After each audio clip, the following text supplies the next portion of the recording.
Ya son 36 días. Adelante. Presidenta, qué gusto saludarla. Ramón Igual. Ramírez Gutiérrez, de Noticieros El Reloj de Oaxaca.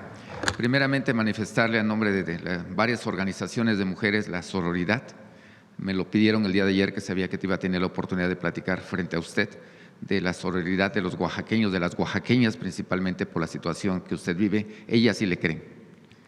Y creo que es lo importante para las mujeres, creerles. Y después de esto, Presidenta, en Oaxaca seguimos la situación de los conflictos agrarios, pero resulta relevante una situación muy positiva que acaba de suceder el pasado fin de semana, que retornan en Guadalupe Victoria, del municipio de San Juan Juquila Mijes, después de 9 años de estar muchas familias, 63 familias retornaron a su hogar. Es una situación histórica para los oaxaqueños. De ahí yo sé que participó la Federación, participó el Estado. De ahí preguntarle, Presidenta, si esta puede ser la fórmula para otras situaciones como la que está pasando en Los Triquis, como la que está pasando en Yosondúa, donde hay desplazamientos internos de poblaciones por situaciones agrarias, por situaciones de conflictos al interior de las comunidades. Y si le vuelvo a repetir, si esta es la fórmula y de qué otra manera puede apoyar la Federación para seguir en esta ruta de que se pueden ir resolviendo estos conflictos que afectan tanto a familias en Oaxaca. El diálogo y buscar el fondo del conflicto y buscar las salidas. Y sí, ese es lo que nos caracteriza, siempre encontrar salidas pacíficas. Y así como en este caso, otros pueden ser más complejos, con agravios diversos, pero siempre pensando hacia adelante. Ahí participan los gobiernos de los estados, la Procuraduría Agraria, la propia SEDATU. Entonces, sí, el camino es el diálogo y encontrar siempre salidas pacíficas a cualquier conflicto. ¿Qué mensaje les mandaría a estas familias que acaban de retornar a sus hogares después de 9 años? Le digo, esto es histórico para Oaxaca. Eso, que siempre veamos hacia el futuro, que el encontrar las salidas a los conflictos, por más agravios, es muy importante, y particularmente en las comunidades indígenas, muy importante. Entonces, que siempre vamos a estar con el pueblo de México, siempre, nunca vamos a abandonar de dónde venimos y a quién y a qué nos debemos. Presidenta, en otra situación también que tiene que ver con grupos indígenas, las personas que están detenidas, hay algunas personas que están detenidas principalmente en el Estado de México y en la Ciudad de México, se han quejado por la situación de alimentación en los penales estatales. Hay una empresa, no quisiera yo mencionarla para no entrar en polémica, pero pues la alimentación que le dan no es la adecuada, se la dan en las manos, se las dan descompuestas, una situación crítica. Es más difícil para las personas indígenas porque pues sus familiares a veces están en Oaxaca y pues los que están de aquí pues de alguna manera los familiares pues le llevan la alimentación a veces cada 8 días, 2 o 3 días y pueden solventar esta situación básica de alimentación, que independientemente que estén detenidos pues no pierden sus derechos fundamentales. ¿Qué hacer con esta situación, Presidenta, que no es la primera vez que se denuncia, sino que pues ya se ha denunciado otras veces? Hablo de los penales estatales, principalmente del Estado de México, pero también se da en la Ciudad de México y parece que por ahí hay un monopolio en el tema de alimentación de los penales. Lo vamos a revisar, no debe ser. Todo mundo tiene derecho a una alimentación más allá de si está en reclusión o no, si está privado de su libertad. Y lo vamos a revisar, vamos a hablar con la gobernadora del Estado de México para ver cómo podemos ayudar a resolver esta situación. En otra situación, el pasado martes usted se reunió con universidades, con los rectores de universidades del país. Creo que es la primera ocasión que sé, al menos yo, que un presidente, que el Ejecutivo, en este caso usted como presidenta, se reúne con los que deben de encabezar la ciencia, la cultura y el desarrollo de este país.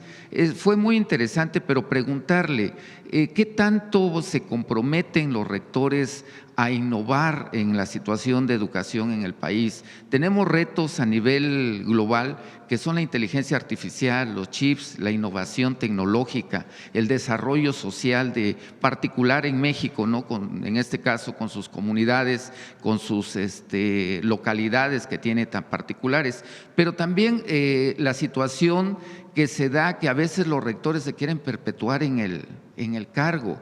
Caso particular resaltó, porque lo publicó en su cuenta de Facebook, el rector de la Universidad de Guerrero, Javier Saldaña, va por su tercer periodo. Y no solamente eso, sino que el Congreso le aprueba en forma general, no sé si tuviera dedicatoria para él, que se puede quedar otros años más, estaría 17 años en la rectoría, si es que se termina esto. ¿Qué hacer principalmente en la innovación, pero también para que los rectores, pues, en este país que no aprueba la reelección, pues, o usted cómo lo ve como presidenta, sobre todo desde su enfoque científico? Hay autonomía en las universidades estatales. Sin embargo, nunca es bueno la perpetuidad de ningún cargo. Tiene que haber renovación, siempre es bueno eso, pero ya le toca, pues, en algunos casos es elección, eligen directamente estudiantes, profesores, en otros casos son juntas de gobierno, en otros casos son elecciones indirectas, consejos universitarios, que a su vez son elegidos por estudiantes y profesores, pero siempre es importante la renovación. Ahora, el martes lo vamos a presentar aquí la próxima semana, un ejercicio muy interesante. Se llama la plataforma Saberes MX. Es una plataforma gratuita. El objetivo es que todas las instituciones de educación superior públicas puedan incorporar cursos de diferentes saberes, desde una clase de matemáticas, de álgebra, de cálculo, hasta aprender una lengua indígena, hasta cómo cambiar baterías de un vehículo, hasta aprender cómo se usa la inteligencia artificial, en fin, una plataforma muy diversa de saberes. Ya está lista la plataforma, ya está en línea y se va a ir alimentando. El objetivo es que de manera gratuita cualquier mexicano o mexicana pueda acceder a un curso. Y queremos que las universidades sean parte de ello. ¿Qué otro objetivo tiene? Hoy vamos a ir el Tecnológico de Tláhuac, porque vamos a presentar un curso de inteligencia artificial y manejo o administración de datos para jóvenes totalmente gratuito.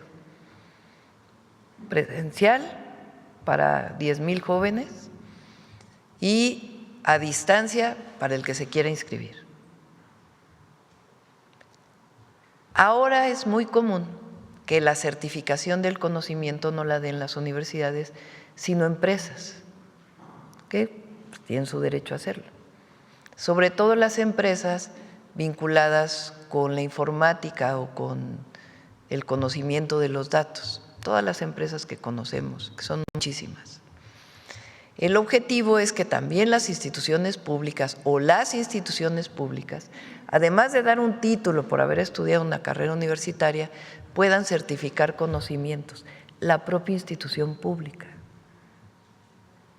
De tal manera que se abre el acceso al conocimiento para quien estudia en la universidad de manera presencial o en el tecnológico, en la educación superior pública, pero también en línea. Y que quien lleve un curso, lleve los exámenes del curso, pueda certificarse en el curso. Y eso abre la posibilidad para todas las edades. Si alguien de 70 años, 80 años quiere aprender a usar una computadora, pues ahí puede estar. O las nuevas técnicas de cómo subir un documento a una nube o cualquier otra cosa que hoy se desarrolle, o cómo usar la tecnología, pero también, como digo, aprender desde inglés hasta purépecha. Es una plataforma grande de saberes, humanísticos, científicos, técnicos, de información, y que sean las propias universidades e instituciones públicas y la propia Secretaría de Educación Pública quien certifique estos conocimientos.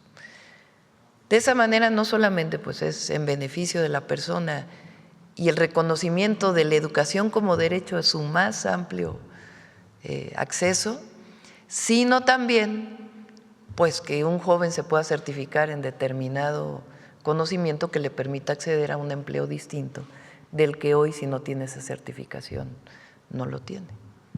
Entonces es un ejercicio muy importante y solo se puede hacer con la colaboración de las instituciones públicas.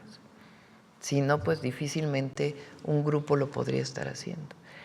Esa fue la convocatoria que hicimos. Ya pueden ustedes conocer esta plataforma, Saberes MX, y con todo detalle la vamos a presentar la próxima semana aquí en la mañanera para que se sepa qué contenidos tiene, cómo se construye, por qué hablamos de esta certificación o calificación o títulos, diplomas que se pueden obtener a través de esta plataforma. Y el día de hoy lo vamos a hacer especialmente para los jóvenes del Tecnológico Nacional de México, porque ahí se van a dar estos cursos de manera presencial.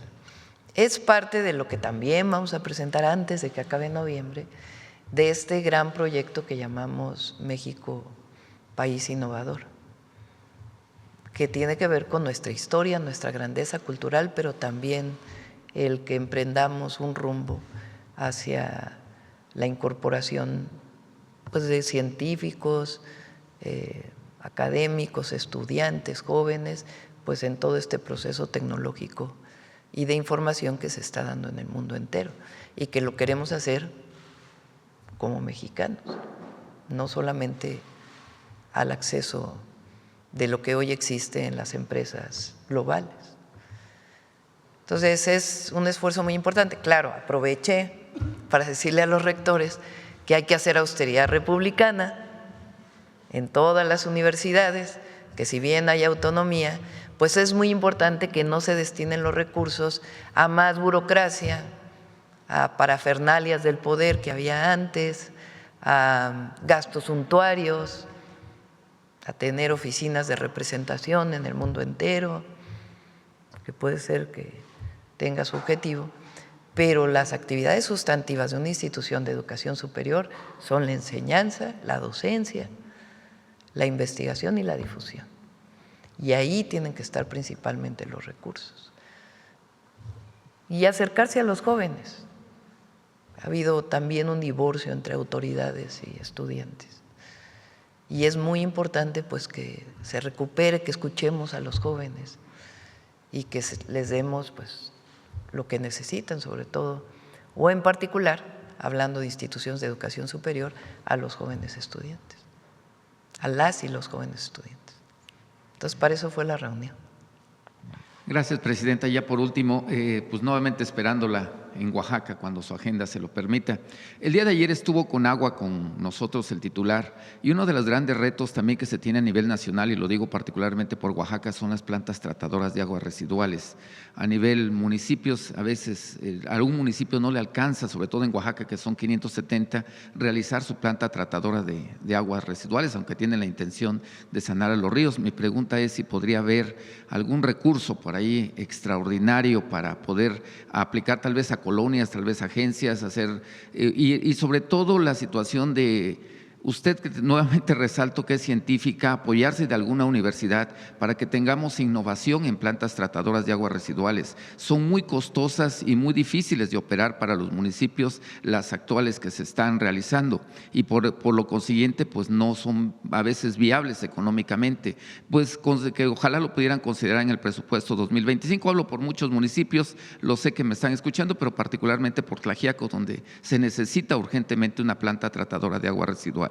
Sí, no hemos ido a Tlaxiaco, vamos a ir pronto, pero desde Coahuapan, que cuando fui ahí justamente nos pararon, cuando nos paramos ahí en Coahuapan, se acercaron, me bajé ese día de la camioneta y justamente una de las cuestiones que pedían eran las plantas de tratamiento para evitar la contaminación a los ríos.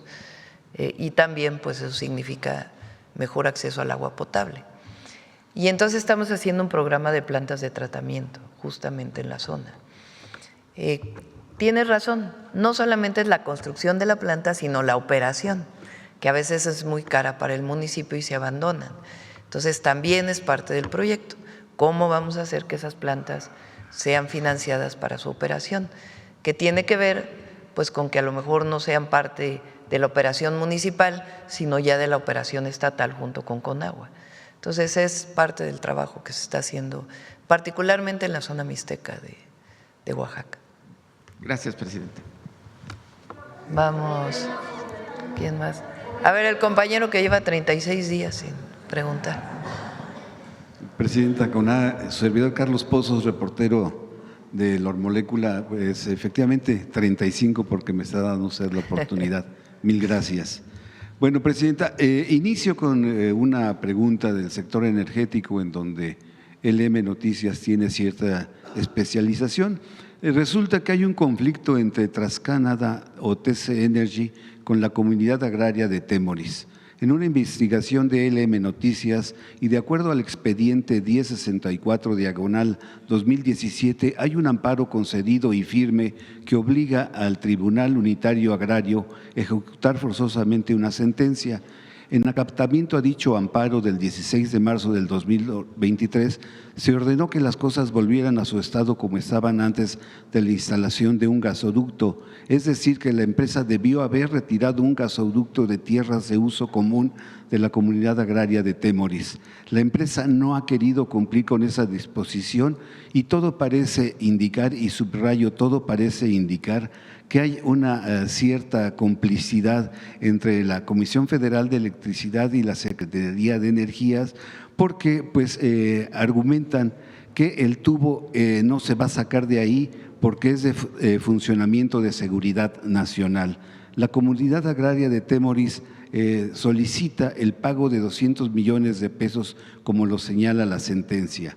La pregunta es, Presidenta, ¿qué le responde a todos los habitantes de la comunidad de Temoris que llevan 10 años viendo violar sus derechos humanos y agrarios?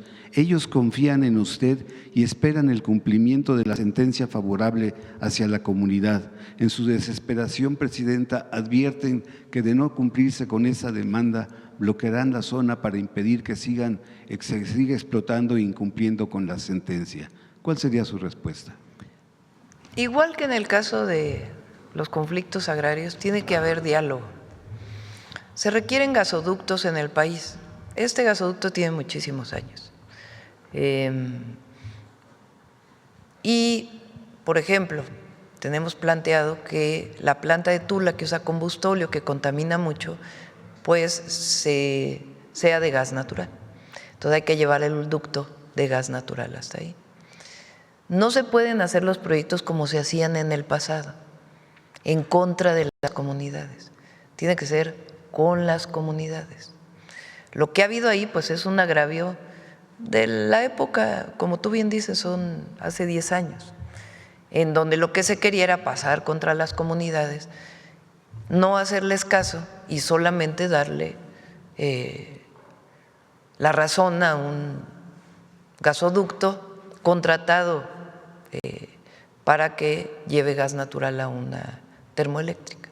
Entonces lo que tiene que haber es diálogo, sentarse Si no pasa por ahí, ¿por dónde puede pasar el gasoducto? Entonces, eso es lo que les digo, que no vamos a pasar nunca por encima de una comunidad indígena, jamás. Para eso además hay consulta indígena o consulta pública, y lo que se tiene que hacer es hablar y decir qué necesidad tenemos. ¿Es factible que pase por aquí? No, no es factible que pase por aquí. Bueno, ¿por dónde puede pasar? Para que la comunidad de Tula, los habitantes de Tula se puedan beneficiar de una planta que tenga gas natural, o que los habitantes del sureste se puedan beneficiar de que haya gas natural. Entonces, nunca pasar en contra de las comunidades, sino sentarse a platicar. Ahora, cuando ya hay una sentencia, pues hay que revisar la sentencia. Pero lo que hay que establecer son las condicionantes para que pueda haber el paso de uno u otro acción que beneficia a otra población, porque así es en este caso. Y siempre se puede lograr. Yo estoy convencida que siempre se puede lograr cuando no actúas en contra de una comunidad. Claro, muy distinto a cuando es un beneficio privado, que también hay que hablar con las comunidades cuando hay un proyecto privado, si se quiere o no se quiere. Nunca actuar en contra del pueblo y buscar siempre un diálogo para que otras comunidades que se van a ver beneficiadas y requieren un derecho de paso, pues pueda hacerse un diálogo y ver de qué manera sí se puede hacer, sin pasar nunca de manera autoritaria en contra del pueblo. Gracias por su respuesta. Presidenta, no tuve la oportunidad de preguntar sobre el tema de la tormenta atípica. En el antepasado viernes usted en este ejercicio de comunicación circular nos dijo que son perfectibles los alertamientos de tormentas y huracanes. El doctor Luis Roberto Acosta, él es mexicano, pero él es director del Climate Institute y ha venido trabajando con los sistemas de cómputo satelitales más avanzados que permiten anticipar con gran precisión eventos climáticos como los ocurridos los días 10 y 11 de octubre en nuestra República Mexicana. De hecho, el doctor trató, Roberto Acosta, de advertir sin éxito de la catástrofe. Estos modelos fueron desarrollados por las más importantes instituciones del clima como la NOAA, que es la Oficina Nacional de Administración Oceánica y Atmosférica de Estados Unidos, y de la Universidad de Colorado.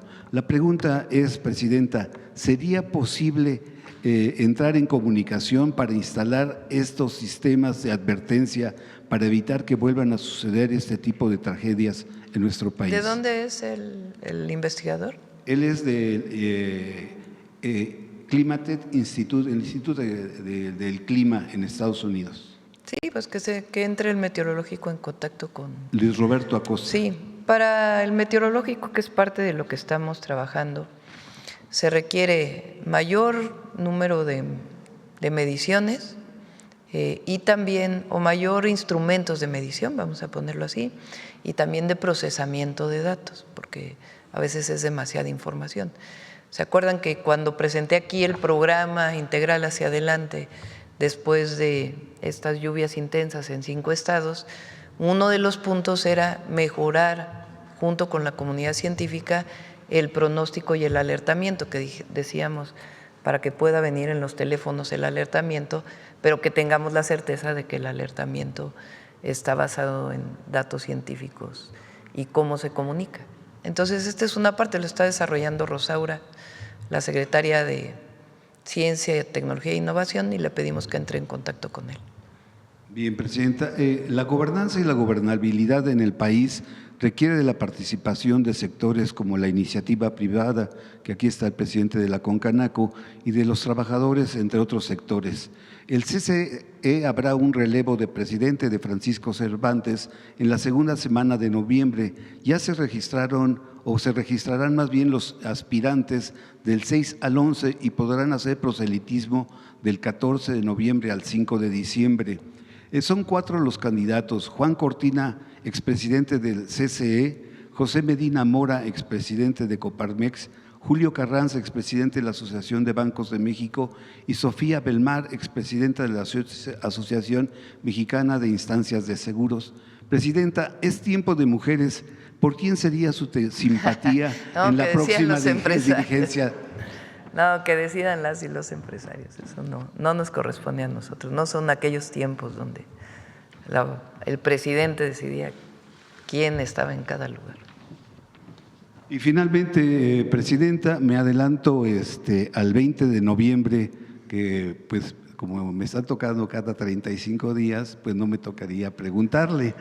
Entonces me adelanto a las festividades del 20 de noviembre, cuando se cumple un aniversario más de la Revolución Mexicana, que me prometió mayor justicia, libertad, igualdad y democracia para todos los mexicanos.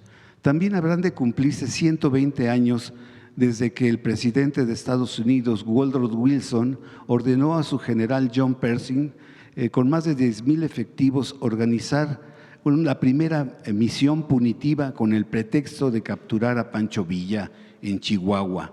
Los lamentables hechos en Michoacán, donde recientemente asesinaron al empresario limonero Bernardo Bravo y al expresidente municipal de Uruapan, Carlos Manso. A estos sucesos, Caroline Leavitt, que es la vocera, aseguró que presidente Trump valora la coordinación con su gobierno en materia de seguridad. Textualmente dijo: puedo hablar en nombre del presidente y decir que estamos presionando continuamente a México para que haga más por combatir el tráfico de drogas y los carteles de la droga dentro del país. Estamos colaborando con ellos en todo lo que podemos. La portavoz hace esta declaración luego de que la cadena NBC asegura que el presidente Trump está planeando ataques militares en contra de instalaciones y líderes de cárteles de la droga en territorio mexicano como parte de su campaña del narcotráfico en el Caribe y el Pacífico. Usted ha dicho aquí que eso no va a suceder. La pregunta es, Presidenta, ¿está descartada permitir una acción o una misión punitiva como sucedió en 1916 y en 1917 en su administración? ¿Una acción qué? Punitiva. ¿En qué sentido? El que envíen tropas, así lo hizo en 1916 el presidente Wilson, y ahora pues no se enviarían tropas, se enviarían drones, es lo que se ha dicho en la cadena NBC. ¿Está descartado? Estoy leyendo un libro de Felipe Ávila, que es el director del Instituto de las Revoluciones, ¿no?, sobre Carranza, un personaje, un héroe, un dirigente de la Revolución Mexicana que tiene sus claroscuros, pero muy interesante, se lo recomiendo, la historia de Carranza. Bueno,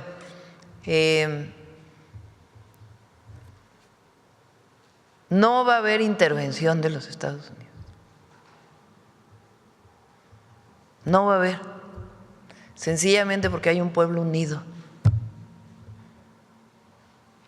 en contra de cualquier injerencismo, intervención. Porque ningún mexicano, mexicana, más que unos cuantos, que son la absoluta excepción, no quiere que haya intervención ni injerencismo. Pero segundo, hemos privilegiado el diálogo y tenemos un marco de entendimiento con el gobierno de los Estados Unidos, que no incluye bajo ninguna circunstancia el injerencismo, la intervención, sino la colaboración y la cooperación. México es un país libre, independiente y soberano. Y así debe ser. Los principios con los que se negocia con cualquier gobierno extranjero parten siempre en nuestro movimiento y a quien representamos, que es al pueblo de México, de la no intervención. Además, ya lo dije una vez aquí, si llegara a haber una amenaza real que no tenga que ver con estas filtraciones o supuestas filtraciones, porque ni filtraciones son, en algún medio internacional, pues tenemos el himno nacional, ya lo dije. Un soldado en cada hijo te dio. Muchas gracias, Presidenta, por la oportunidad. El otro día me criticaron porque dije que habían violado me dijeron, ¿no? Ya ven que están esperando a ver qué dice la presidenta para sacar un tuit en este instante. A ver qué dice la presidenta para poder escribir, a ver cómo la criticamos. Entonces dije, un soldado y una soldada en cada hijo te dio. Y dijeron que estaba violando el himno nacional. Bueno, a ver, vamos. ¿Quién? A ver, la compañera y luego acá. Buenos días, presidenta. Yaret Arcinega, de Revista Fortuna. Aprovechando que está aquí la secretaria Citlali y que también está Educación, preguntar si en esta parte del cambio cultural se estaría pensando en implementar algunas materias y talleres desde la educación básica para hacer una deconstrucción pues más de fondo, para concientizar a los niños sobre esta parte de la violencia, del acoso, de toda esta parte de entre géneros. Noemí, ¿quieres contestar? Gracias. Muy buenos días a todas y a todos.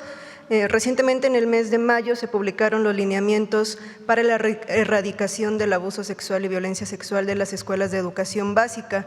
Ahorita se están armonizando todos los protocolos de las 32 entidades. La Ciudad de México ya está publicado, Michoacán también. Desde la Subsecretaría de Educación Básica se está dando el acompañamiento justo para esta armonización, que comprende estos lineamientos, además de las instancias correspondientes donde las escuelas pueden tener información sobre las dependencias municipales y estatales a dónde dirigirse. También se incorporó una jornada de concientización sobre la gravedad del abuso sexual y la violencia sexual infantil que tuvo lugar el pasado 8 de septiembre y que se busca sea una campaña permanente en las escuelas de educación básica. También todos estos, más que una materia, más que una asignatura, la perspectiva de género, la erradicación de la violencia de manera general y también en específico hacia las mujeres, forman parte ya de los contenidos curriculares que estamos trabajando en educación básica. Muchas gracias, secretaria.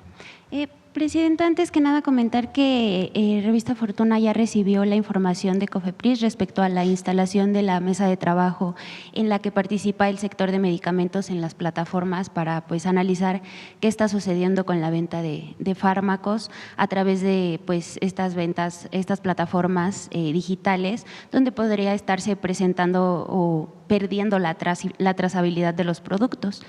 También investigamos las propias plataformas digitales y los marketplace, pues tienen denuncia de fraudes, pero pues al parecer la venta de medicamentos podría ser también simulada como entre particulares. Nada más agradecer la información y decir que seguiremos con el tema, presidenta. Sí, vamos a darle seguimiento, es muy importante.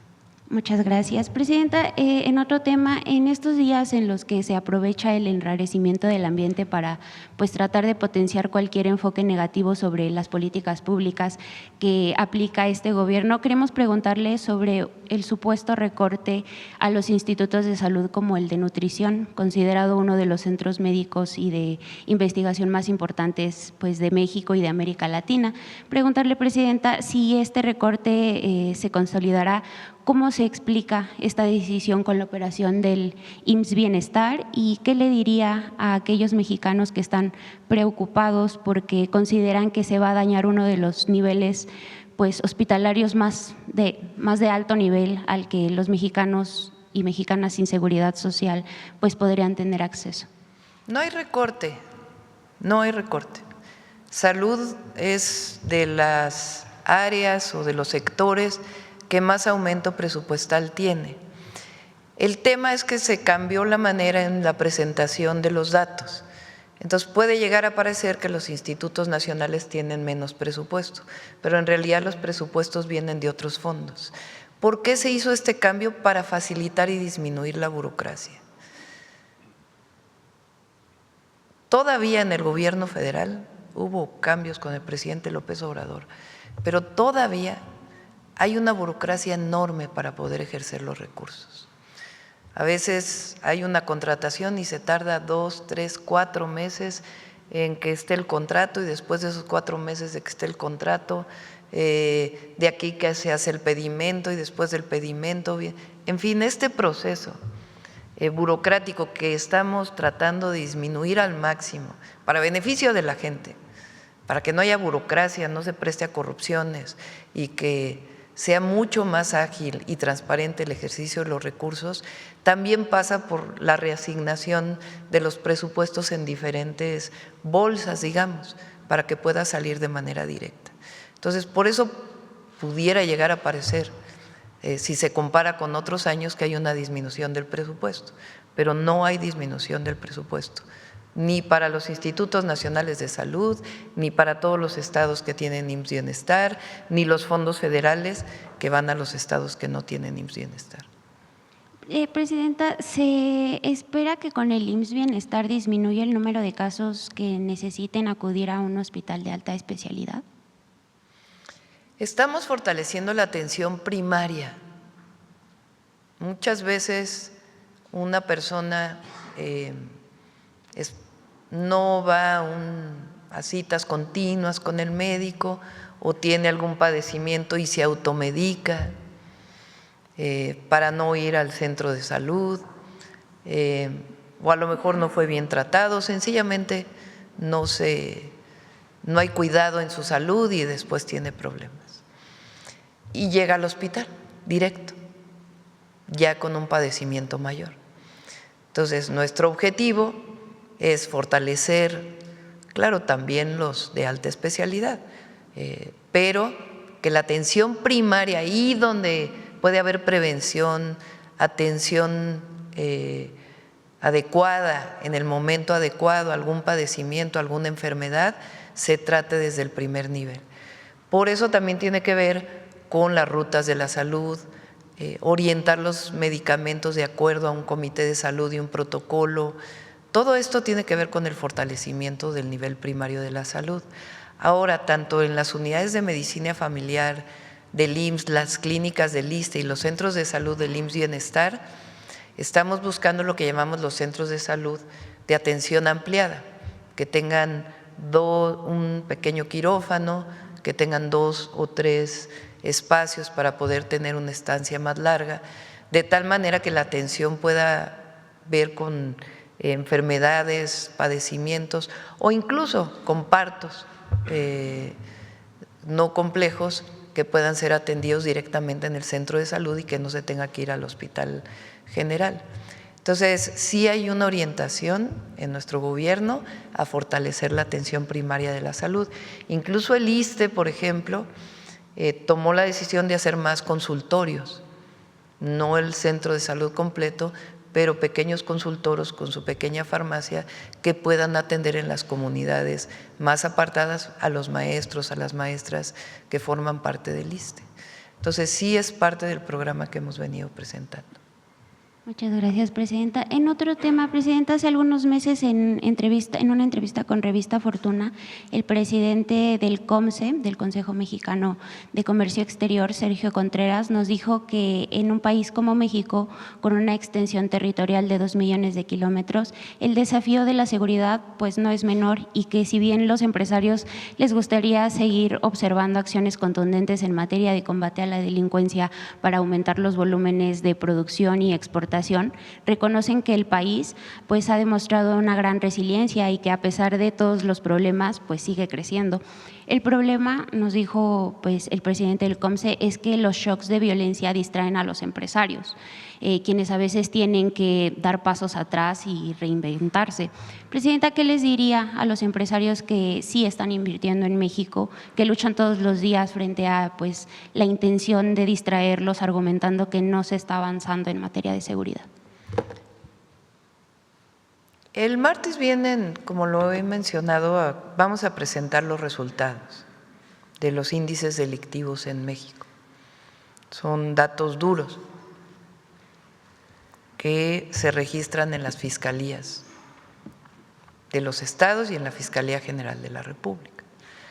Ahí ustedes van a poder ver pues la tendencia en homicidio doloso, en robo de vehículo.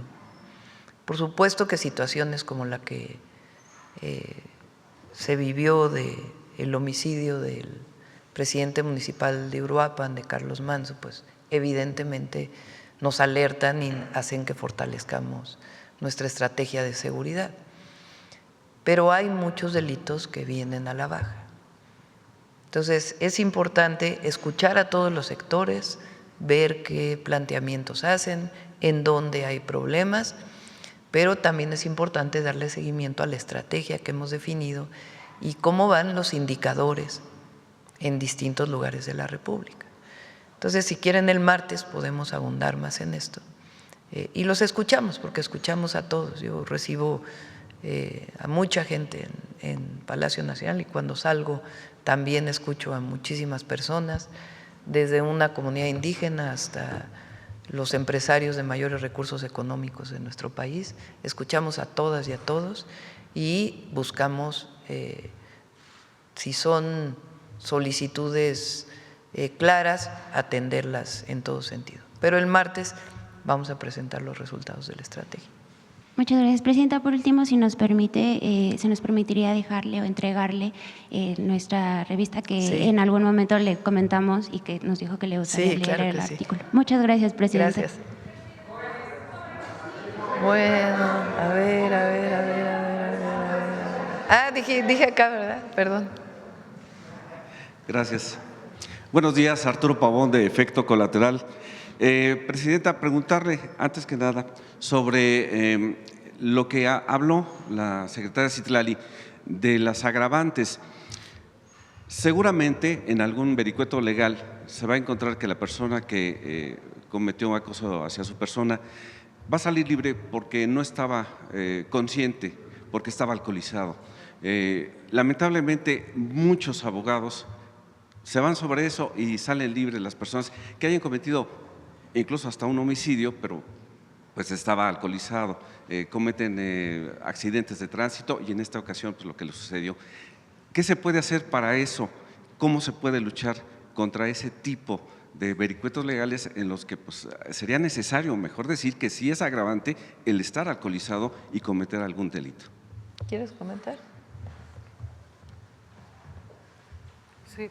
De hecho, en algunas de las legislaciones locales es agravante que se cometa un abuso sexual en condiciones de, ya sea de alcoholismo o de abuso de alguna sustancia. Entonces, justamente por eso esta revisión que nos ha encargado la Presidenta nos permite ubicar todas las agravantes que hay en cada entidad y tener el mejor tipo penal posible, para que no haya ningún vericueto y fortalecer la procuración de justicia que tiene que garantizarse cada vez más para las mujeres.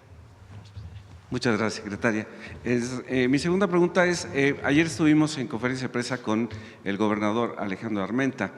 Él mencionó que ya tienen localizados algunos terrenos donde se van a reubicar las comunidades que lamentablemente pues, fueron dañadas, pero ahora lo complejo va a ser quitar el arraigo de esas personas a esos lugares. Ya no pueden regresar porque hay deslizamientos constantes, estaban a las veras de los ríos y seguramente habría peligro otra vez. Entonces, ¿qué se les puede decir? ¿Usted qué les diría como presidenta a estas personas para que accedan a reubicarse en otros lugares? Y en este caso, ¿de dónde estaría el presupuesto para las nuevas viviendas? Porque bueno, no entrarían en el presupuesto del Infonavit. ¿Cómo sería este presupuesto? Aprovecho para informar, ayer lo dije, pero lo insisto para que nos escuchen, sobre todo en los 5 estados en donde hubo personas damnificadas. Hablo de Veracruz, Hidalgo, Puebla, Querétaro y San Luis Potosí. El lunes 10 inicia la distribución del segundo apoyo a través del Banco de Bienestar. Entonces, para que estén pendientes, se les envía, como todos tienen su teléfono, se les envía un mensaje vía telefónica para decirles en dónde se van a dar, dónde van a estar las mesas de bienestar y del Banco del Bienestar para poder dar el segundo apoyo. El primer apoyo ya se dio, quedan solamente 3 localidades que todavía no tienen acceso carretero en Hidalgo y que se sigue trabajando. Son más las que todavía no tienen acceso carretero, pero los compañeros de bienestar han llegado hasta el último rincón caminando para poder dar los recursos. Entonces, el primer apoyo de 20,000 pesos ya fue dado a cerca de 100,000 familias y vamos ahora con el segundo apoyo, que depende de qué daño tuvo la vivienda. Además, va a haber apoyo para comercios y apoyo para las parcelas que fueron afectadas por las lluvias. Bueno, este es el primer tema. Segundo, nada se hace por obligatorio, se hace por convencimiento. De todas las zonas que recorrí, hay incluso personas que nos lo piden. Nos queremos reubicar porque sabemos que aquí, si vuelve a crecer el río, vamos a volver a tener problemas. Entonces, hay muchísimas personas que están pidiendo la reubicación. ¿Qué es lo que se hace? La SEDATU va a los lugares y habla igual familia por familia y se les plantea: esta zona tiene que reubicarse, la reubicación es en este lugar, y se plantea pues la forma de construcción para poder restituir las viviendas. Es a través de la Comisión Nacional de Vivienda y vamos a reorientar una parte del programa de vivienda para el bienestar de la Comisión Nacional de Vivienda a estos proyectos. Entonces, en el 2026, una buena parte de los proyectos de la CONAVI van a ser para la reubicación de las viviendas. Si hay personas que están afiliadas al Infonavit, entonces el Infonavit entra de la misma manera para poder hacer la reubicación. La mayoría están convencidos, y si hay una persona que no está convencida, no se le puede obligar, sino sencillamente notificarle que está viviendo pues en una zona de alto riesgo. Muchas gracias. Pues México tiene grandes triunfos en todos los ámbitos, y ahora en los Juegos Paralímpicos de Chile pues han tenido un nuevo triunfo los de paratiro. Los de paratiro, Saraí, su nombre es Saraí Aparicio y Francisco Illescas, que pues estuvieron en el podio. A ver, Belmont, a ver si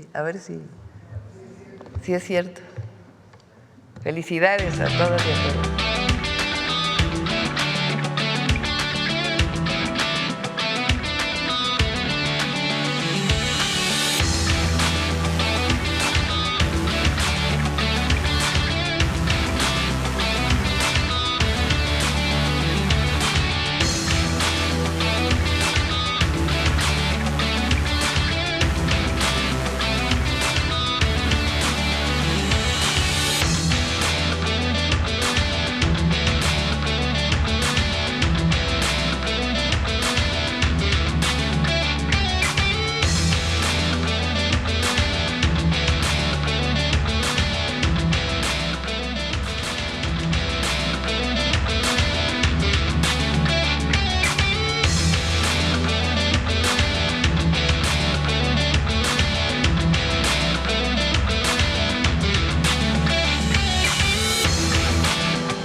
Felicidades.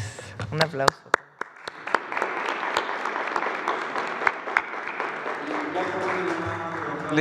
¿Cuándo sería o para cuándo se pospuso lo que se iba a hacer en Los Pinos este lunes pasado? El lunes, ahora ¿sí? Sí, el lunes vamos a… Muy bien. Muchas gracias. Al Mundial.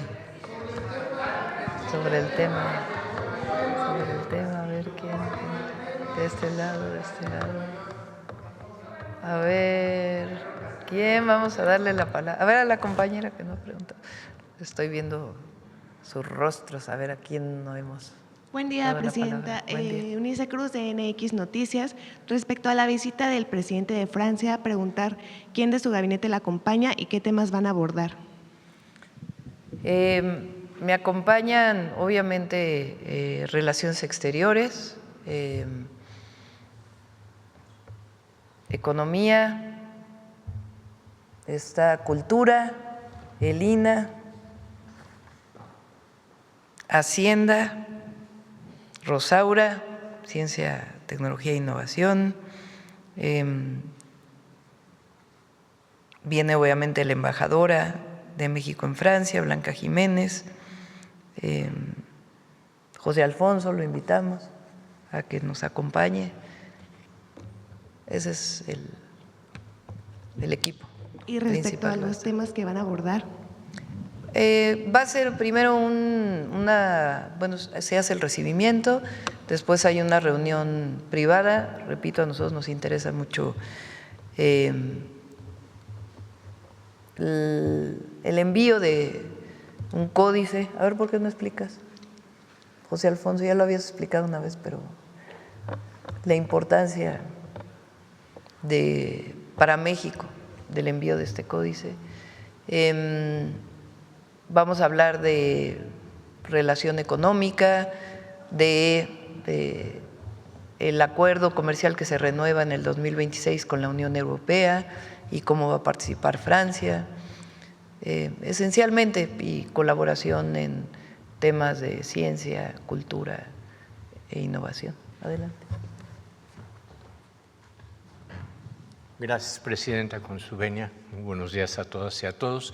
De manera muy sintética, en el tema de los intercambios de códices, se estará hablando acerca de la importancia de activar una comisión especial que nos permita tener a la brevedad, dentro del marco de una serie de actividades que le harán saber a nuestra presidenta y que será de conocimiento del presidente de Francia, sobre el bicentenario de relaciones entre México y Francia, y dentro de este marco el Códice Azcatitlán, cuya importancia es fundamental para conocer el desarrollo de lo que fue México Tenochtitlan desde su fundación hasta el principio del siglo XVII. Allí vamos a conocer quiénes eran los gobernantes mexicas que permanecieron después de la conquista como titulares de los 4 barrios y de Tlatelolco, qué tipo de actividades hacían. En fin, va a ser de enorme interés para el pueblo mexicano.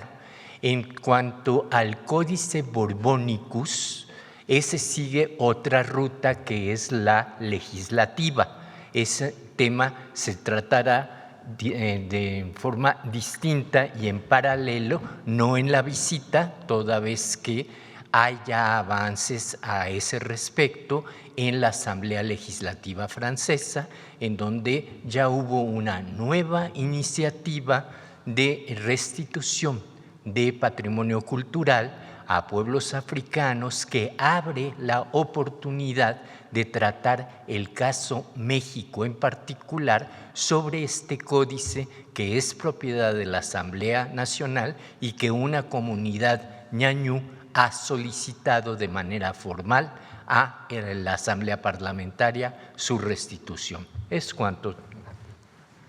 Muchas gracias. En otro tema, respecto al plan que acaban de presentar, mencionaban que se van a hacer campañas, difusión y demás.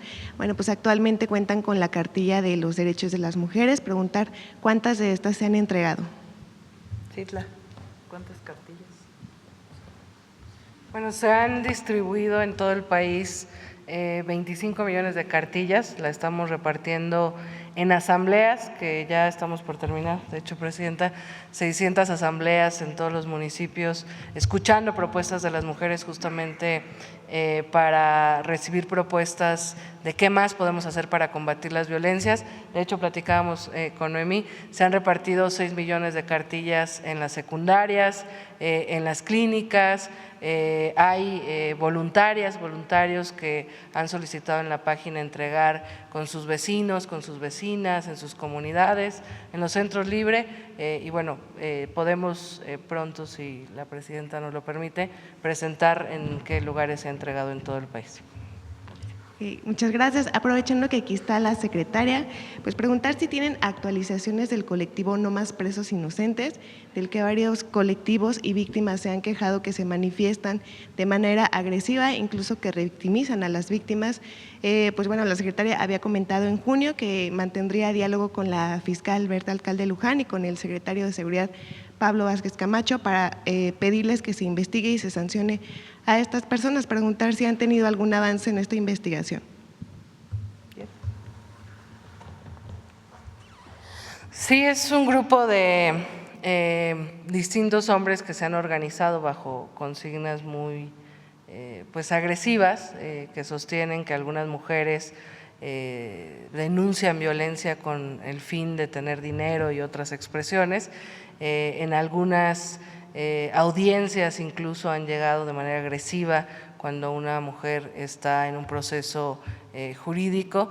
Y bueno, la Fiscalía de la Ciudad de México, que fundamentalmente es aquí donde este grupo ha estado pues inhibiendo o acosando a algunas víctimas, está dándole seguimiento al tema. Gracias. A ver.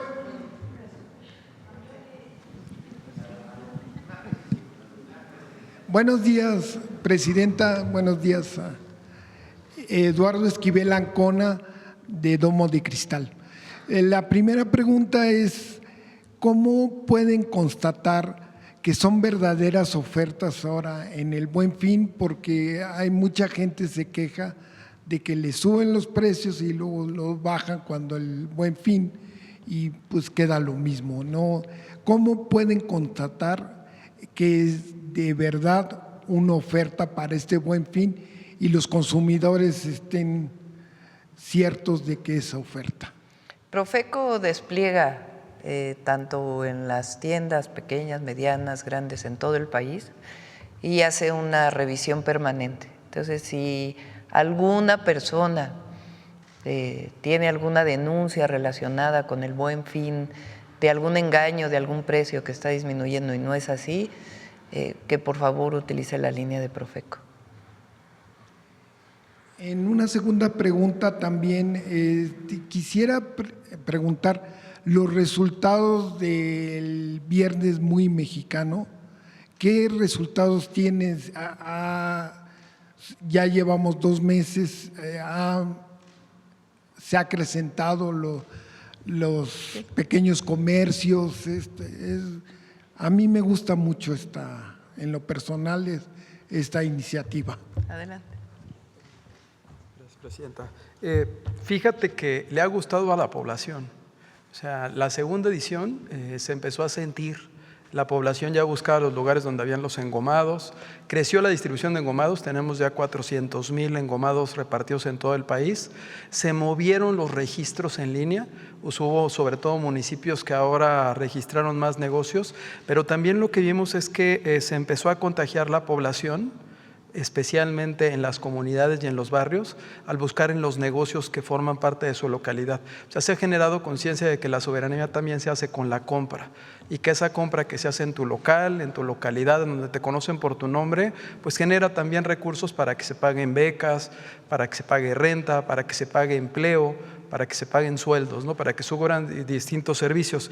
Hoy en día tenemos ya en la página de Viernes Muy Mexicano más de 25,000 negocios registrados con promociones. No los bajamos durante todo el mes, los mantenemos todo el mes y les damos un poco más de impulso con sus promociones para el último viernes. En este caso también en noviembre va a haber un último viernes que va a ser el Viernes Muy Mexicano. Esta segunda edición la enfocamos en generar que se acercaran los derechohabientes al Infonavit para gestionar su crédito de manera directa, sin intermediarios, a través de las plataformas, pero sobre todo que ese crédito lo aprovecharan y lo utilizaran para remodelar su patrimonio, para mejorar su casita, para mejorar su consultorio, su negocio. Y hubo una respuesta muy interesante. Crecieron en ciertas entidades algunos servicios. Fíjense, en lugares que son turísticos creció en gran parte la parte de registro de negocios que tienen que ver con ferreterías, con servicios de pintura, con productos que están enfocados en mejora del hogar. Y en otras partes que pudiéramos pensar que son más industriales, creció los restaurantes, los servicios de hospitalidad también. También se subieron médicos, o sea, no nada más se está contagiando al comerciante, al que está en las localidades. Este mes vamos a extender la cobertura y vamos a repartir más de 150,000 engomados más. Y las cámaras de comercio están saliendo a través de la estructura que tenemos para ir repartiendo los engomados e invitando a que se registren. ¿Qué te ayuda a que tu producto sea visible? O sea, no nada más es el objetivo de que logres hacer la compra, sino también tú buscas el propósito de que se puedan ver. Y estamos subiendo productores, fabricantes, y con las plataformas digitales empezamos a implementar un mecanismo para ayudarles a vender. Entonces está siendo muy interesante porque los artesanos, los que tienen hecho en México, pero también hay hecho en Veracruz, Herencia, Tabasco, hay distintos distintivos del país, están aprovechando estos mecanismos para promover. Y va creciendo. ¿Qué tuvimos testimonios de los negocios que subían, decían en las páginas y nos mandaban, ya vendí, y me buscaron y me encontraron, y también de compradores? O sea, es muy solidario el negocio familiar y es muy solidaria la comunidad. Sí ha sido un éxito. Y sí, también en estos casos, así como en el Buen Fin, Profeco es una gran plataforma para estar vigilando. Profeco venía en la presentación, se mencionaba que tiene un comparativo de precios para el Buen Fin, en donde se pueden estar revisando y comparando los precios. Nosotros replicamos ese trabajo que hace Profeco con toda su estructura, y la realidad es que es un trabajo que hacen muy bien y ha sido muy, muy activo por parte del procurador. Gracias. Muchas gracias. Gracias, presidenta. Por último, quisiera preguntar, presidenta, 2 empresas controlan el 90% del mercado de la harina de maíz. Estas empresas pues, son grandes consumidoras es su materia prima, el maíz blanco, y lo están comprando pues, muy abajo del precio por su actitud monopólica. ¿Usted o su gobierno ha podido hablar con estas empresas para que paguen más la tonelada de maíz blanco y pues tenga un arreglo este problema?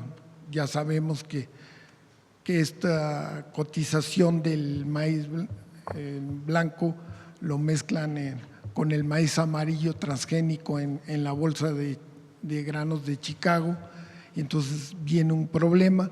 ¿Usted, su gobierno, ha podido hablar con estas empresas para que suban pues lo compren a un precio más justo? Sí, de hecho lo están haciendo.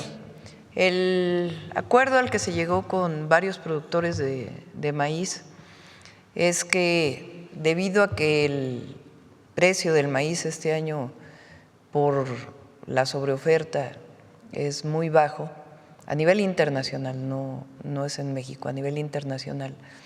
El mejor precio del maíz es una colaboración triple. Una, las empresas que compran el maíz y particularmente las harineras, son 2 empresas mexicanas y una Cargill, que también es Minza, Maseca, Cargill, las principales, aunque hay otras, pero que las principales empresas harineras lo compren a mejor precio, que no utilicen el mercado de valores solamente y la puesta en México en sus bodegas como precio, sino que le den más al productor.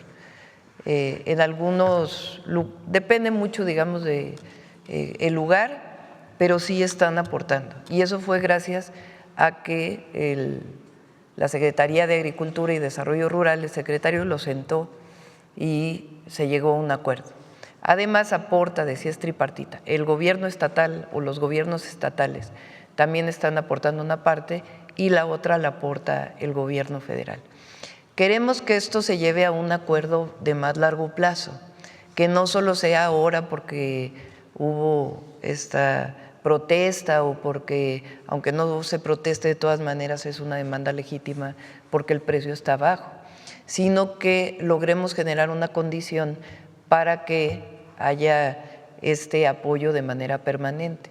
Y estamos trabajando ya, incluso se puede llevar a nivel de ley, pero por lo menos en un acuerdo que se sostenga en el largo plazo. Esa es parte de lo que estamos trabajando. Además, el Gobierno de México apoya en 2 o 3 programas principales. Uno es Producción para el Bienestar, un apoyo anual de una vez que se le da a cerca de 2 millones de pequeños productores de maíz principalmente, aunque no solo, pero la gran mayoría es maíz. La otra es el fertilizante gratuito, que hoy es producido por Pemex. Pemex, SADER le compra a Pemex el fertilizante y se distribuye de manera gratuita a pequeños productores, principalmente de maíz. Y además está el programa Sembrando Vida. Entre los 3 programas, Sembrando Vida tiene cerca de 39,000 millones de pesos, Producción para el Bienestar cerca de 16,000, si mal no me acuerdo, y alrededor de 17,000 fertilizantes. Ese es el apoyo que se está dando al pequeño productor.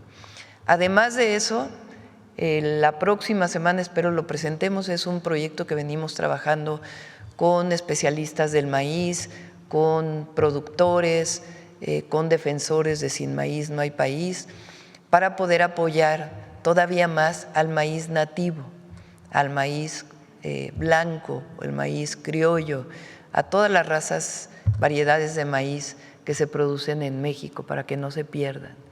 Y este programa lo vamos a presentar ya muy pronto, que es un apoyo adicional a través de distintos mecanismos que permitan que el productor de maíz, para su autoabasto y para el mercado, pueda tener un precio justo de su producto. Entonces, eso es muy ambicioso y sí, se le está exigiendo a las empresas harineras que sean parte de este acuerdo de precios más justos. Muchas gracias. Sí. Vamos. A ver, vamos. A ver, Alma, que hace rato que no preguntas. Presidenta, yo quisiera preguntarle a la Secretaría de la Mujer o usted misma si tienen datos de cuántas denuncias por acoso se han presentado a nivel nacional y si hay una estimación de cuál sería la cifra negra, porque ahí es donde se refleja también la problemática. INEGI tiene una encuesta, ¿tienes los datos del número de denuncias? Sí, hay en lo que va del año 25,070 denuncias por abuso sexual en concreto. Siempre hay una cifra gris, por supuesto, pero por eso parte de esta campaña que la presidenta nos ha solicitado de que las mujeres sepan que pueden denunciar y que deben denunciar para poder acompañarlas en estas violencias. Y de esas denuncias, ¿cuántas llegan a término o cuáles son las que se atienden? Bueno, son en realidad 25,000 carpetas ya abiertas, ¿no? Seguramente denuncias hay más, pero ya como carpetas de investigación que inicia todo el proceso son 25,000. ¿Y sabe usted, secretaria, cuántos acosadores han sido detenidos a partir de estas querellas que se presentan? No tengo el dato a la mano, pero lo conseguimos y se los mandamos. Gracias. Ahora, del INEGI tiene una encuesta donde dice que 45% de las mujeres ha vivido un abuso en México, o sea, prácticamente la mitad. Y lo que queremos con este proyecto no es solamente, digamos, en el papel. Una mujer que vive un abuso en su camino al trabajo, durante el transporte público, en la calle, muchas veces no denuncia porque lleva tiempo. Primero, porque no necesariamente le reciben la denuncia del Ministerio Público. Y después ella tiene que trasladarse al Ministerio Público, dar su información y no necesariamente puede llevar una prueba, sino sencillamente su dicho. Eso es lo que queremos que se legisle, que sin cometer, es decir, no se trata tampoco de que haya injusticias, que se denuncie sin que haya ocurrido, pero que realmente la mujer tenga un espacio de denuncia que sea ágil, que sea expedito y que permita que realmente se haga la investigación para que se lleve a las detenciones. Ese es el objetivo de hablar con las fiscalías, de trabajar con las legisladoras, para que realmente se legisle y sea real, que la mujer no se sienta sola en nuestro país y que haya un sistema de justicia que la respalda. Entonces, de eso se trata este trabajo que estamos haciendo. Y además está el número 079 que estamos fortaleciendo, opción 1. Ahí es para la denuncia por teléfono de si se ha vivido un acoso. Muchas veces el acoso incluso es de familiares. Lamentablemente, digamos, la violencia mayor contra las mujeres, que es el feminicidio, que es quitar la vida de una mujer por el solo hecho de ser mujer, en la gran mayoría de los casos se comete por una persona cercana.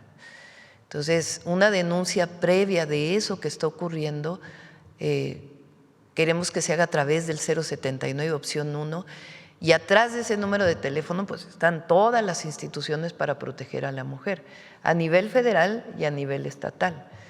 Entonces, que esto que ocurrió pues sirva para que las mujeres realmente no se sientan solas en una situación de acoso, de abuso en nuestro país, y para ello pues tiene que haber instituciones y un gobierno que las respalde.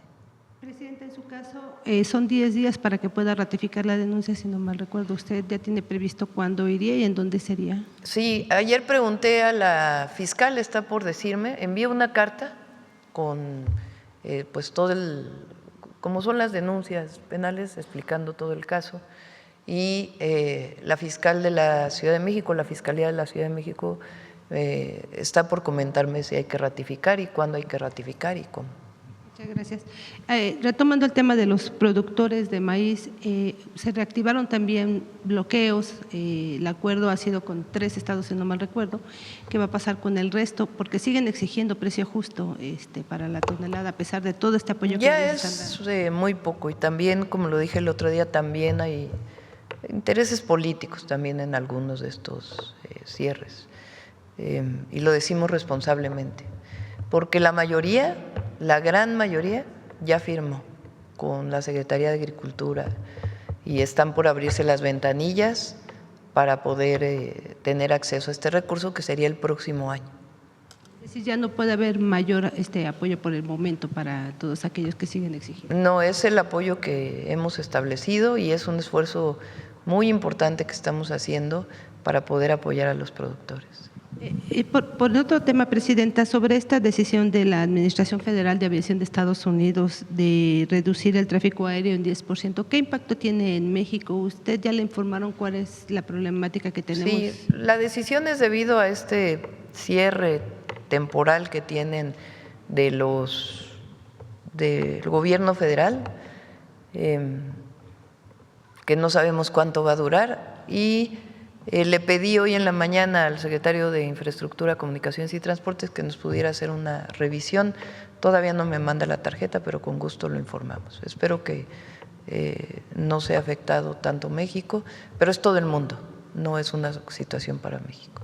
En ese marco está también pues el anuncio de que iban a quitar también o estaban dando una instrucción de Estados Unidos para lo de las aerolíneas, que ya no vuelen del AIFA. Va a haber reunión la próxima semana con Estados Unidos y esperemos que ahí se llegue a un acuerdo.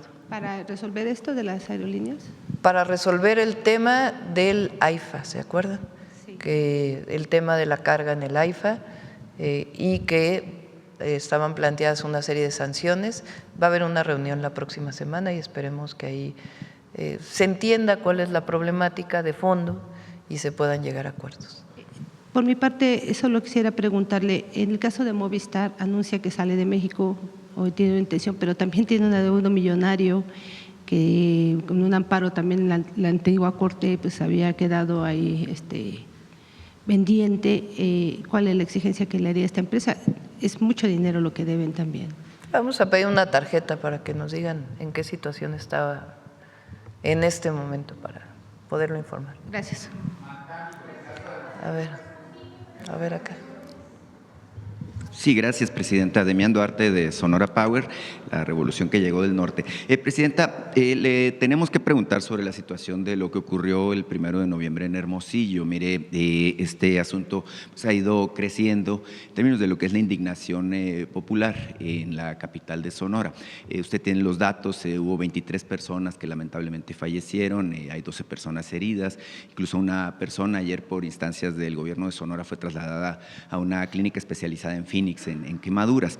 Ahora, el tema es que ayer el gobernador Alfonso Durazo ofreció un mensaje a la comunidad, a la sociedad sonorense, donde habla de que se va a hacer justicia y que se va a conocer la verdad de fondo en este asunto, aunque duela. Esas fueron las palabras del gobernador. El clamor popular dice en Hermosillo que pues, este tema tiene que ver con negligencia criminal, que tiene que ver con corrupción, y me llamó la atención por ahí un dicho de uno de los líderes del comercio organizado, y aprovecho que está aquí Octavio de la Torre para ver si nos puede comentar al respecto, de que el 90% de los comercios, por lo menos en el centro de Hermosillo, no tienen actualizada la norma de protección civil. Esto es muy grave, evidentemente, porque nos pone en riesgo a todos. Imagine usted, vamos a comprar alimentos, ropa, cualquier cosa, a los negocios, comercio establecido con la confianza de que están aplicando la norma de protección civil y evidentemente pues no se está aplicando. Hay 4 inspectores, por ejemplo, para el caso de la inspección, válgame la redundancia, de que se cumpla con la norma en términos de lo que es la protección civil. Es imposible que 4 inspectores puedan revisar a 1000 negocios y tenerlos en regla de manera cotidiana. Entonces, preguntarle, Presidenta, su opinión al respecto de esto. Tenemos confianza, evidentemente, en que la autoridad, la Fiscalía General del Estado, el gobernador, pues hagan justicia, se han comprometido a ello.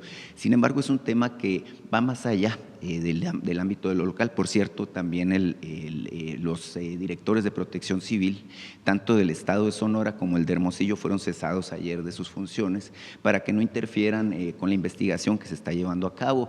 Dijo el fiscal que se ha tenido ya interrogatorios, entrevistas en la investigación con personas de los 3 niveles de gobierno, funcionarios, incluidos funcionarios del gobierno federal.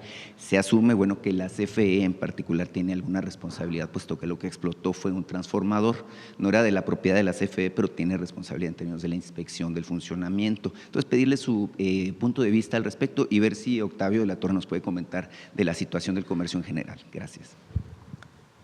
En una situación así, es una situación tan triste, tan lamentable, primero pues la obligación de toda autoridad es atender a las víctimas y creo que se ha estado haciendo bien en el caso del gobierno de Sonora, estar muy cerca de todas las familias y poderles apoyar en todo lo que se requiera. Después es la investigación, que se haga justicia, la investigación profunda, las causas de por qué ocurrió esta lamentable situación. En efecto, parece que fue un transformador que estaba dentro de la tienda y entonces de ahí pues hay que deslindar responsabilidades, tanto de los dueños. La primera responsabilidad es de quien tiene un negocio. La autoridad, pues por supuesto, tiene la responsabilidad de inspeccionar y que las leyes sean adecuadas y inspeccionar conforme a las leyes, pero tiene que haber una responsabilidad muy importante de quien administra o quien tiene un negocio. Porque tener un negocio pues lleva una responsabilidad, sobre todo cuando hay tantas personas que puedan acceder a una tienda. Entonces tiene que haber el deslinde de responsabilidades, en qué circunstancia estaba el transformador, hacer la investigación para que la Fiscalía del Estado pueda decir esto fue lo que ocurrió y estas son las responsabilidades. Por otro lado, lo que establece la propia legislación de atención a víctimas tiene que ver con la reparación hasta donde se pueda y lo acepten las familias, y segundo, la no repetición. Y eso es muy importante, para que en la medida de lo posible se disminuya al máximo la probabilidad de que ocurra una situación como esta, pues tiene que ver precisamente con la revisión de las leyes de protección civil, quién tiene esas responsabilidades, cuántos inspectores hay, qué tanto debe haber terceros responsables.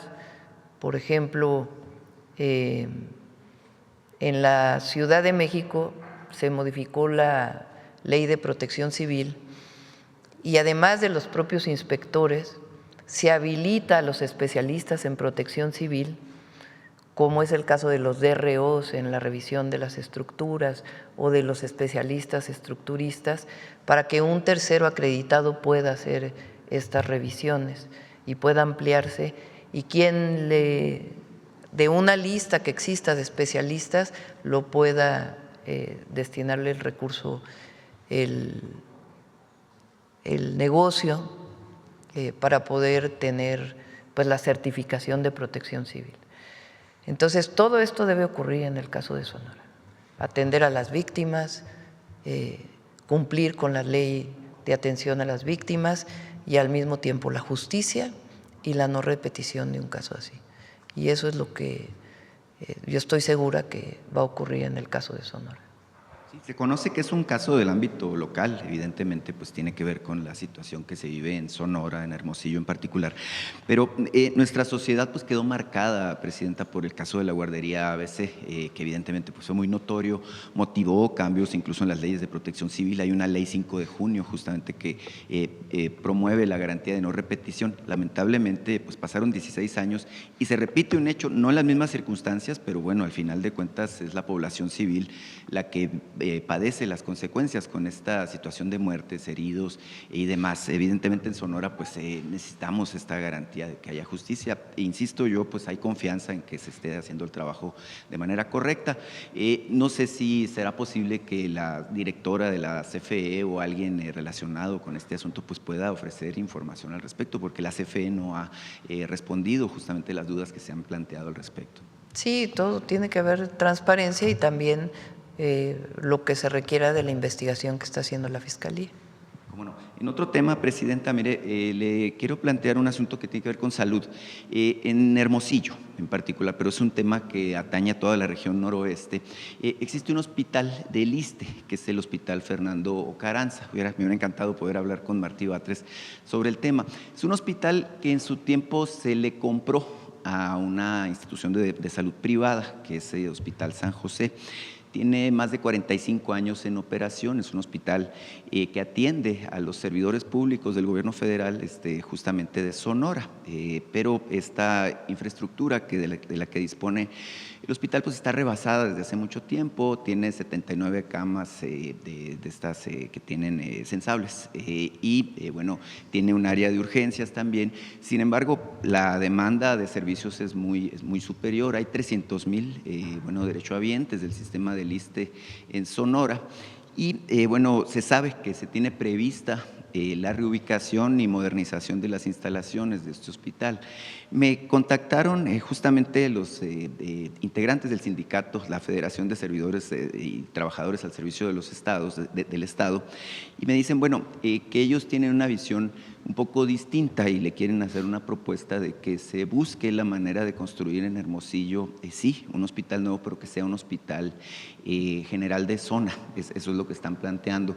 ¿Por qué dicen? Porque actualmente la posibilidad que tienen ante la sobredemanda que hay de este servicio es trasladarse a Sinaloa, a Culiacán en particular, con las complicaciones del caso y con los riesgos, bueno, que ellos asumen que hay respecto a su seguridad.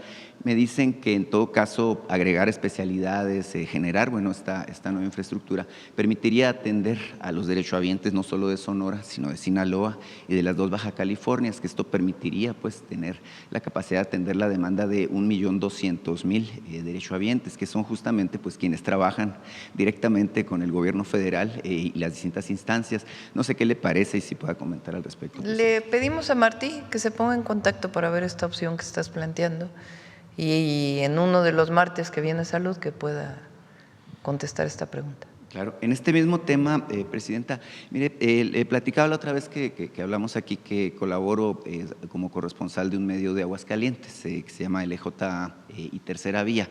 Justamente Aguascalientes, en el esquema de salud, es uno de los estados que no han federalizado y no han entrado al esquema de IMSS Bienestar.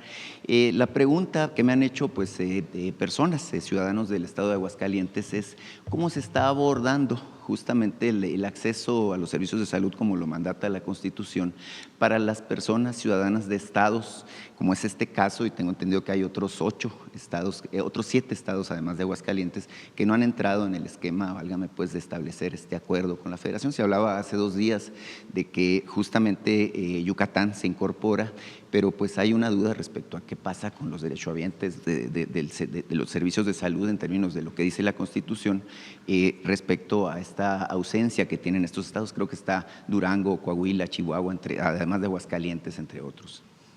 Depende de los estados, firmar o no ser parte del IMSS Bienestar. Siempre es mejor ser parte del IMSS Bienestar, tienen acceso a basificación los médicos, a más recursos, porque se incorporan los recursos federales con los estatales y eficientar pues muchísimos procesos. En el caso de Aguascalientes, pues no han decidido no entrar al IMSS Bienestar. Entonces, todo lo que tiene que ver con la atención a la salud fuera del ISSSTE y el IMSS en Aguascalientes es responsabilidad del gobierno del estado. Sí, cómo no. Bueno, es un tema importante, evidentemente, porque pues los ciudadanos… Va a presentar, lo iba a presentar este martes, pero no había terminado el estudio, Alejandro. Salió ahí en un medio de que es mejor el servicio de los estados que no tienen IMSS Bienestar, pero eso es falso. Alejandro iba a presentar 3 gráficas, le dije mejor que sea completo, y lo va a presentar. Este martes viene seguridad y luego viene salud, y se va a presentar este estudio de cómo diferentes indicadores oficiales que incluyen a todos los estados muestran que son mejores los servicios de salud del IMSS Bienestar que los que no están inscritos al IMSS Bienestar. Claro, es importante el tema, puesto que al final del día los ciudadanos de esos estados pues, no tienen la culpa, ¿no?, de la afiliación política o partidista del gobierno que esté en el momento pues, en esas entidades, ¿no? Entonces, obviamente, es una inquietud reiterada. Pero es una decisión de los gobiernos. Sí, cómo no. Presidenta, por último, mire, le quiero plantear un tema sobre ferrocarriles. Hay un asunto muy interesante de la línea ferroviaria de Coahuila a Durango. Es una vía férrea de casi 1,000 kilómetros de extensión que fue concesionada en 1998 por un periodo de 30 años. Mire, es interesantísimo porque los concesionarios son socios en 50%. Uno es Industrias Peñoles, esta compañía minera, y por la otra mano está Grupo Acerero del Norte, que es la controladora AMSA. Sabemos que esta controladora pues, ha estado en problemas, controlada por Alonso Ancira, por cierto, y que está en proceso de liquidación. Bueno, decirle que se vence esta concesión justamente en el año 2028 y que parte de los compromisos de los concesionarios es regresarlas en buen estado y con capacidad operativa. Estas vías, bueno, pues actualmente están realmente muy dañadas, prácticamente han sido saqueadas incluso para venderlas como ferro viejo, pues lo que son las vías del ferrocarril y otros elementos.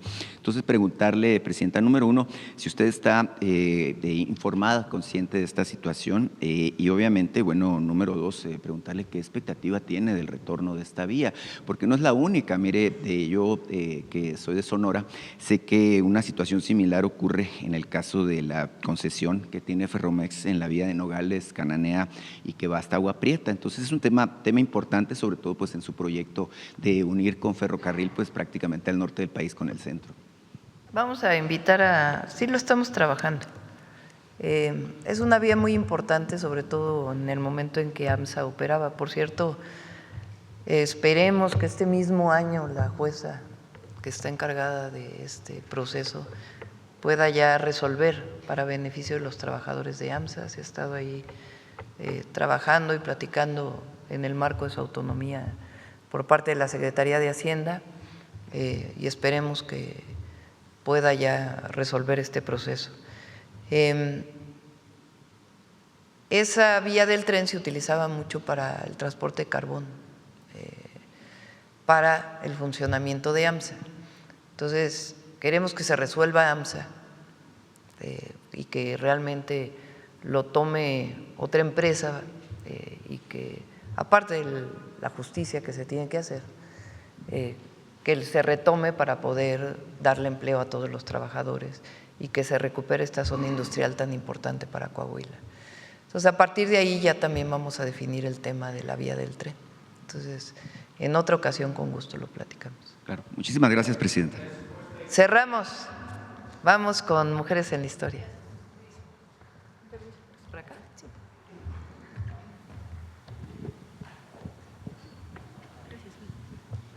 Buenos días nuevamente. Pues iniciamos el mes de noviembre y, como comentaban hace un momento, un aniversario más del inicio del proceso revolucionario en nuestro país. Así es que dedicaremos la cápsula del día de hoy a las mujeres que se levantaron antes de 1910. Esto va a ser fundamental que lo abordemos, porque si bien tenemos en el imaginario a las mujeres que se incorporan a los campamentos de los revolucionarios, a las ideas, a la propaganda, vamos a ver cómo desde una década antes se fue cimentando este camino de lucha, sobre todo a través de las publicaciones. Tenemos aquí un fragmento de Blanca de Moncaliano, que se publicó en Regeneración. Regeneración fue un periódico fundamental en este proceso previo al llamado de las armas en 1910. Me gustaría también compartir con ustedes un fragmento de un texto de Andrea Villarreal, 1909. Veamos a lo que nos invita. Hay que hacer de la carne de explotación y servidumbre espíritu de libertad y de justicia.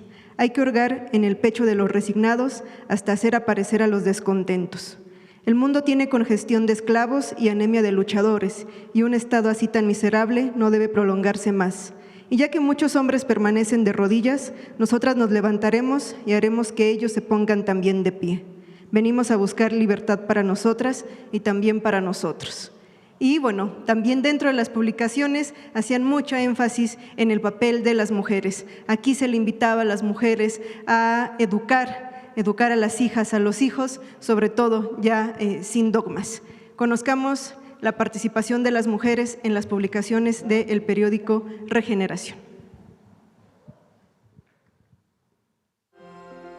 Regeneración, el periódico antiporfirista y revolucionario fundado por los hermanos Flores Magón, vio la luz el 7 de agosto de 1900 en la Ciudad de México, y su último número fue publicado en 1918.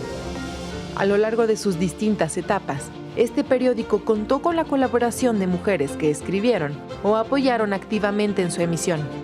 Se trataba de integrantes del Partido Liberal Mexicano, que combinaron sus actividades de militancia política con tareas de cuidados y organización. Juana Belén Gutiérrez, Elisa Acuña y Dolores Jiménez y Muro fueron algunas de las colaboradoras cruciales durante los primeros años de Regeneración, aunque más tarde se distanciarían del Partido Liberal Mexicano. La publicación tuvo 4 etapas, pero solo una, la primera, tuvo sede en México. Las demás fueron emitidas desde Estados Unidos, debido a que sus fundadores y colaboradores se exiliaron en ese país al ser perseguidos por el régimen porfirista. Regeneración fue un importante espacio de denuncia de los abusos contra los trabajadores y de articulación política en la lucha revolucionaria. A través de sus páginas, se publicó el programa del Partido Liberal Mexicano en 1906, uno de los planes sociales más destacados que influyeron en el desarrollo ideológico de la Revolución Mexicana. Entre las simpatizantes de Regeneración había obreras, trabajadoras del hogar, profesoras, periodistas, madres y esposas, aunque algunas sobresalieron más por haber sido cercanas al grupo dirigente, como Concepción Rivera, Andrea y Teresa Villarreal, así como Lucía Norman y María Bruce Talavera, quien además fue pareja sentimental y soporte vital de Ricardo Flores Magón durante sus periodos de reclusión en la cárcel. Ellas escribieron notas, organizaron clubes de discusión política para mujeres y mítines. Fueron agitadoras, propagandistas, recaudaron fondos, apoyaron en tareas del periódico e hicieron circular mensajes clandestinos mientras los dirigentes se encontraban presos. 2 figuras asumieron papeles especialmente activos en Regeneración durante los encarcelamientos. Francisca J. Mendoza, una destacada colaboradora desde el inicio del movimiento magonista, y de Blanca Moncaliano, anarquista de origen colombiano, que criticó el feminismo político por tener como único fin el voto femenino y no la eliminación de toda forma de desigualdad. En esos años, Andrea y Teresa Villarreal se involucraron directamente en la dirección de Regeneración.